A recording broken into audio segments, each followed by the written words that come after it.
15, 17, 20, 22, 27, 29, question mark 2 numbers కనుక్కోవాలి.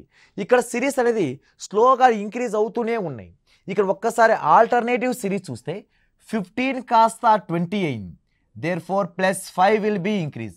20 కాస్త 27 అయింది, therefore +7 will be increased. Therefore ఇక్కడ వాల్యూ రావాలంటే ఫస్ట్ క్వశ్చన్ మార్క్ రావాలంటే 5, 7, next number 9. Odd number will be increased in the alternative series. అంటే బేసి సంఖ్యలని ఆల్టర్నేటివ్ నంబర్స్ని యాడ్ చేసుకుంటూ వెళ్ళాడు.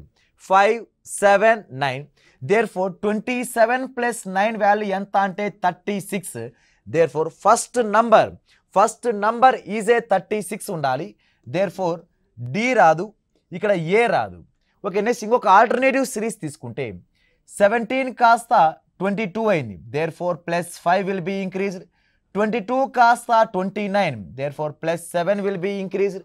Next +5 +7, therefore last one +9 will be increased. 29 plus 9, therefore 38.